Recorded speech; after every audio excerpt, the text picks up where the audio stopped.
Welcome to the CXR channel, our premier podcast for talent acquisition and talent management. Listen in as the CXR community discusses a wide range of topics focused on attracting, engaging, and retaining the best talent. We're glad you're here.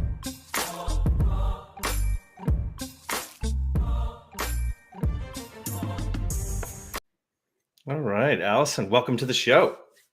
Thanks, Chris. Happy to be here.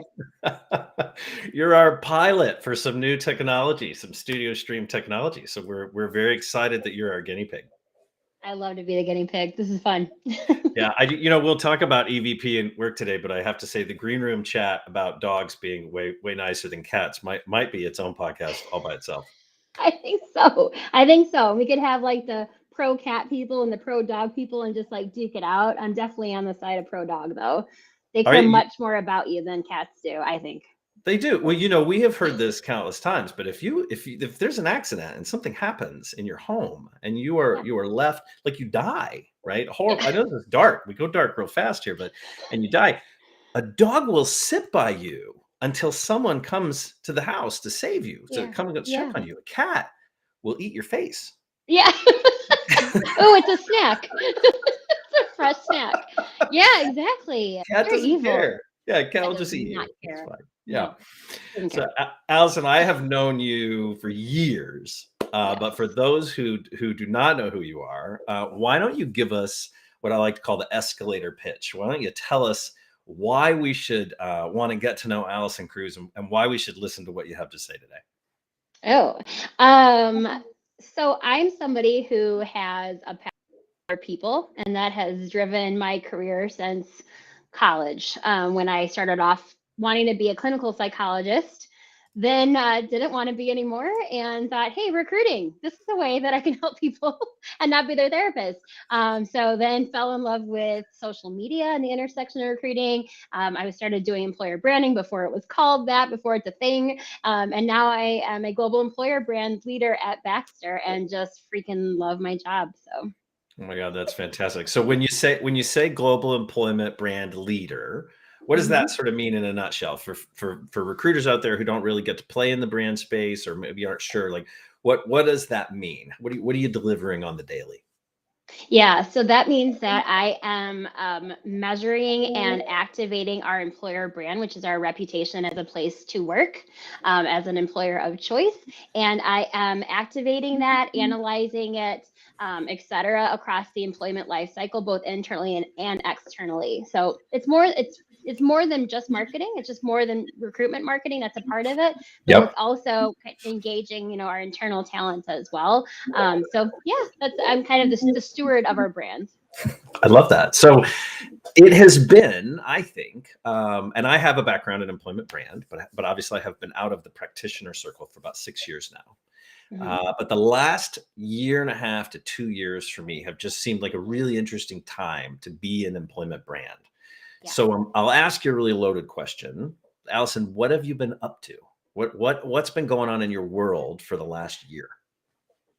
So it's been quite a year for me. And I know it's been a while since we caught up. So it's just, I've been heads down like crazy busy with launching Baxter's first employer brand that they've ever had. So Baxter, multinational global company, 90 years old, never had an employer brand before. So when I first got to Baxter a little over a year and a half ago, we were in the middle of a research project with our partner Exactio to discover, define, and then express our EVP, employer value proposition.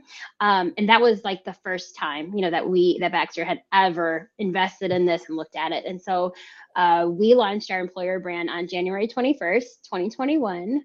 So a little over a year ago. Yep. And since then, I have helped build a career site from the ground up. We've launched a CRM for the first time at Baxter. We've launched a brand activation platform. We have developed candidate personas.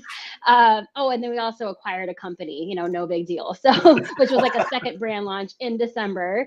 And I was very busy in December, created about 800 assets in 16 languages to welcome this new company to Baxter. Wow. So it was like a second brand launch, but much bigger than the first one because people were already bought in and loved the brand. So yeah, I've been busy, but loving it. So you're not just sitting around. You No, I'm have not some sitting work around. to do. So, okay, so you said something really interesting to me is that you launched a outside of North America, outside of US brand launch, right? So you're Yes. not talking about a global delivery, and I have felt that pain. Yeah. Can you give us a little insight on sort of maybe what your biggest, well, let's do both. Let's tell me what your biggest challenge was, Hmm. right? So the biggest pain point for launching a global brand, and then Yeah. let's talk about your biggest victory. The Okay. part you're most proud of. Oh gosh, that's gonna. I'm so proud of specifically our global talent acquisition organization because they've just done so much, and it's just taken a village to really launch our brand. But um, yeah, like I'm interrupting myself in answering your question. So what was the challenge? So launching a global employer brand was extremely challenging, as you can imagine. But my challenge wasn't where I thought it would be. So I thought that my challenge would be selling the importance of an employer brand and getting people excited. Hmm. I thought that would be a challenge. Like, oh, are people going to care? And like, why do we care about an employer brand? But that was not my challenge. I mean, people were ready. I mean, they were ready and they embraced it and they validated it. And I had people, when we launched January 21st last year, I saw on social media around the world people saying, I've worked at Baxter for 30 years. I've always wanted this. I've always wanted to have a brand. This Wow. gives me a platform to share how I have felt about working here for decades. So yeah, lots of tears when I would read these comments of like, oh my gosh, people really wanted this. Like they might not have known, oh, it's called an employer brand, but they wanted kind of that framework and like that strategy and that support and that resources. So that was shocking to me, and I was just elated, seeing that, hey, that the desire was there. So my challenge wasn't getting people to care. My challenge is keeping up with the enthusiasm and momentum and ideas that flow in all of the time. So it's actually my biggest challenge from day one till even today is just not time to follow up on all of the ideas and all of the excitement that is there due to lack of resources. Hmm. And I think even if I had a team of 50, it's just people are so excited, and like the last thing I want to do is have someone be demotivated because they can't carry their idea forward. So it's kind of interesting. Like that's been the challenge. Yeah, that is a Yeah. big one. I mean, that it begs the question though, how big is the team that you're working with? So I'm growing my team this year. I Oh, have been a solo practitioner for a while. I had one person that joined me on a contract basis. Like she's incredible. So she's with me. And then for the first time I'm hiring, I have headcount now. So I'm hiring my first person, hopefully in the next week or so. And then I'll build my team from there globally because we are in several countries around the world. So ideally, like I have someone for APAC, I have someone for EMEA, and then for the Americas as well. So yeah, it's growing. I'm growing my team this year. That's one of the big things that I'm really excited about this year. that is exciting. Is this stuff already so far in motion it's okay, or should we give somebody a link or URL they can go to? Is it workwithallisonkruse.com? Is there somewhere we should send them? That URL just As got purchased, by the way.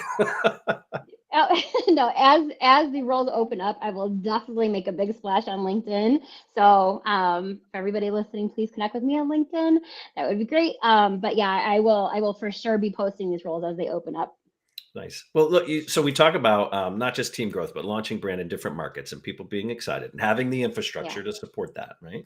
yeah, And feeling really pumped. I think what I heard you say is feeling really pumped about being able to give them the tools or build the tools to roll out with it. But yeah. did you run into any glocalization? Do you remember the term glocal when that sort of hit our scene? I mean, is there an element of it's 100% this brand everywhere, Yeah. or is the brand a little more of a living entity for you? How does Allison sort of handle that?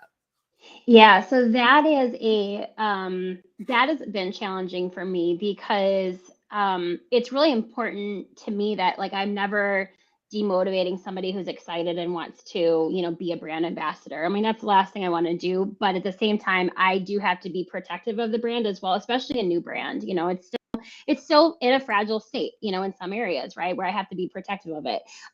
So there's been times where our employer brand headline is this is where, and it's followed by like a sub headline after that, depending on your target audience and what the statement's used for. And then we also have a brand line where your purpose accelerates our mission. We've had translation challenges in both areas. So that has been tricky because in some languages, the statements don't really translate as we would want them to. Like, it doesn't mean the same thing, you know, like, so I've had to be a little flexible and like, okay, well, instead of translating exactly, like accelerates, for example, that might not resonate, that word might not resonate in another language. So I needed to be flexible, be like, okay, we can slightly change the brand line in that language to make it resonate better locally. So that's kind of one example. Another example is there's been a lot of ideas to have like different mascots or maybe avatars or cartoon characters to represent the brand, and that's not on brand, but there's some local teams that, you know, want to have a mascot for our employer brand, for example. And I need to not be US centric, right? And be like, oh no, you know, like that's not a thing. And maybe in like American culture, like I can't be like that because I'm a global leader, right? But I also have to be protective of the brand. So it's working out those things, and I love it. I get a kick out of it. I learn something new every single day here. And I love being part of a global organization because those little lessons learned along the way, like I wouldn't have that if I was just working nationally, you know, just in the US. So I get a kick out of it, Chris. I love it. Allison, I have to tell you, so you say I'm having all these flashbacks. So I remember my first global brand work, and there were cartoon character mascots and a dancing GIF bear and like in these other countries. And I would look at that and think, what is this? But when you connect with the people that are in those markets, you understand why it is sort of an important piece, or why, you know, they're passionate about what to us might look a little dated or a little off. It is no small task slowing your roll to listen and identify. So I applaud you for that. But then also figuring out, how do you gently say, we need a middle ground, right? How do you gently figure that out? That's not easy. It's like case by case. It's not even like, I can't have a blanket statement of like, okay, I will always do this. I will always respond in that way. But I think what you said is so important, like slowing down and really seeking to understand. Like, okay, so what does this mean? Like, what does this mean in this local context? Because like the last thing that I should do or will do is just say, no, that doesn't align. Nope, sorry, next. That's terrible. Like that's awful. So I'm not going to do that. So yeah, it's case by case. It's a delicate line. So Allison, I know we have talked in the past about the importance of personas. When you're building employment brand, did you incorporate any persona work in this brand launch? And okay, so you're nodding. And if you did, how does that play across borders? Oh my gosh. So I am so excited because we're really at the beginning of our journey, because we just have them created like a ago. They were just finalized. So we partnered with Exactly, who's our employer brand partner, and they did global research, interviews, et cetera, to define 9 candidate personas. So we've got 9 that align with our major career areas or job family groups. And then we've defined them, and each one is a standard persona that you might think of, like it's got, you know, motivators, like ways people find out, you know, that persona finds out about career opportunities, what could stand in that persona's way, et cetera. They all come with like a cute name, like there's Finance Fiona, so it's all like kind of cute names like that with you know, a person, a face, you know, so they have a name and a face to really bring them to life. And so they're just created now. And now our next step is we have a 2022 roadmap of how we will implement them across different platforms, projects, initiatives, et cetera. So to give you an example, last week we had an LinkedIn InMail training, and we were weaving in the persona. So here's the anatomy of the persona. Here's the message map, because each persona comes with a message map. And here's how you take bits from the persona and you weave it into your InMail. So we did that. We're also working within Textio to take our personas and weave them into our job postings. So it's like all of these different areas across like our digital ecosystem, across our recruitment marketing strategy. There are spots to be weaving in personas, and it's ongoing. Personas are living and breathing. Our career site's living and breathing. Like there's all these living and breathing things that need like constant attention. But the persona is definitely like can be will elevate our content, allow us to be more personalized, etc. So yeah, we're at the beginning stages. When we get into things like weaving in inclusion, diversity, and belonging, when we go into like country specific, career level specific, I mean, the sky's the limit with personas. You can tell I'm kind of geeking out. I love personas. I just love them. I'm so excited that we have 9 of them now to start with, and that now we're going to be activating them. So the week of March 14th, I'm having deep dive workshops with Global TA. And so I'll have different sessions where, I'm sitting down with, talent acquisition and saying, okay, great. In this situation, here's how you embed it in a social media post, etc. So I'm excited. Well, you should be. Look, the whole idea of putting like personas together is daunting. Yes. let alone 9, and then taking on the approach of weaving them into employment communications and your job postings.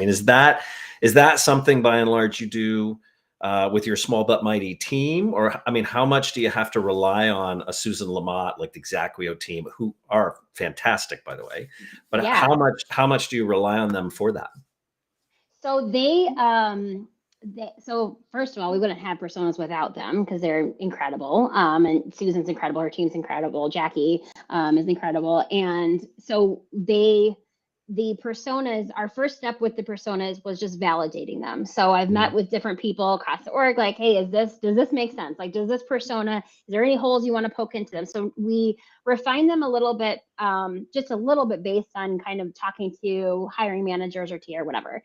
Now they are validated, signed, sealed, delivered. So now they're ready to go.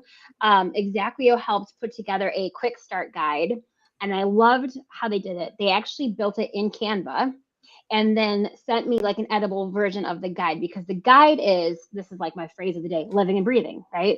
So I have an editable version of the quick start guide, which I think was so smart on Xactwio's part to like give me the option then that I can say, okay, now we're going to talk about embedding it in a LinkedIn post. Good. I'm going to add a page to the quick start guide. So it's very much that like partnership with Xactwio where they're empowering me as I empower others, and it just keeps going. Well, I love that. I think the use of Canva for that is really brilliant, right? It's simple, it's easy to get into and easy to manage. So that's right. Defining well, for sure. And you've got the definition of the personas. Yep. The organizational buy-in, right? Leadership buy-in, and then the rollout into this delivery model or this persona book, brand book, right? In the Canva space. Yes. Soup to nuts for where you are today from persona work. How long did that take? Okay. So the personas project, I want to say to develop them. Oh gosh, man, it was like only last fall. And why am I not remembering this? I want to say 3 to 4 months. That's pretty fast. And that was all Xactwio. That was all of them going out. We supplied kind of nominations, and then they had like their confidential interviews with people around the world, making sure we had people from all different countries all over the world like represented. So that process was really key to get right up front, is selecting the people that we were going to interview. We don't want outliers. We don't want like super top crazy performers. We don't really want really low performers. It's like, what's a typical research and development person at Baxter? What are they like? So kind of wanted to get the middle of that bell curve. So soup to nuts. That the developing was, I want to say 3 to 4 months. And then the kind of review and validation of them was another month. And then now the part about like rolling them out and teaching them to TA, because those are our stakeholders for the personas is TA. Yep. They're the ones that are going to be now leveraging them. But initially, because after that, I want to talk with HR and talent management on how to use them to retain. So they're not just marketing pieces. Now so I've got plans for these babies. I've got plans. So soup to nuts, Chris, gosh, like to get to where we are today, I'd say it took roughly 6 months, but we're at the beginning. This is going to be all year and into next year and the year after that. So it's the long game for sure. Love that. Long game. Yeah. Love they are. Personas are. Yeah. Well, so Allison, take us out with one thing you'd tell someone who maybe looks at all of this and thinks it's really overwhelming, doesn't know where to start. Maybe they're in need of a refresh or they're in need of a new launch. Like, what would you tell a branding colleague, a marketing colleague in this space that you have learned over the last couple of years that you really wish you had known? Like, what's something you know now that you wish you would have known 2 years ago? Yeah. So I'd say that a key part, I think, of the successful launch and activation of our brand, and what I would tell, other branding colleagues, would be it's crucial to take people with you. It's crucial to take people with you. And I break it down in kind of 3 buckets. Fill the minds, equip the hands, win the hearts. And so I'm doing all 3 of those constantly, and I have to. And that's the advice I would give, is take people with you by fill the minds, equip the hands, win the hearts. So fill the minds. What do people need to understand about the brand and how to activate it? Teach them what is in it for them. So depending on which group I'm talking to about the brand, I tailor that approach to their needs, their KPIs, their goals. How is the brand going to help empower them, make them more successful at what they are trying to do? So I'm kind of like personas. I'm customizing my approach with any internal stakeholder group. What do they need to know about the brand to understand it, to get bought in, to be a brand ambassador? Equip the hands. What can I give them? What tools, resources, platforms, technologies, etc.? Like, what can I give them to equip them, to empower them, to enable them? And then win the hearts. So quick example of that is, I think it's one thing for a company to say we're diverse, we're inclusive. Any company can claim that, but to really win the hearts and to show that, show not tell, that's your employee stories. So help people use their voice and share their experiences about times that they felt a sense of belonging, where they were included, et cetera, or they're part of some program or business resource group or whatever. So that's how you win the hearts, is like true, authentic storytelling, internally and externally.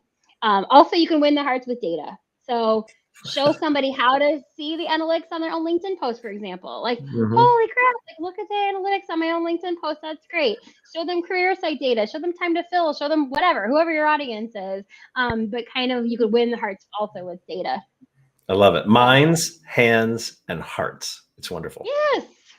That wasn't a quick answer, but it was a wonderful answer. It's great. Allison, I cannot wait until we can break bread together. I miss our dinners.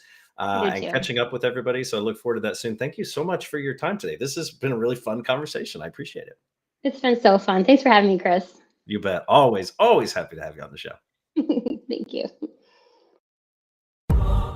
Thanks for listening to the CXR channel. Please subscribe to CXR on your favorite podcast resource and leave us a review while you're at it. Learn more about CXR at our website, cxr.works, facebook.com and twitter.com/careercrossroads, and on Instagram @careerxroads. We'll catch you next time.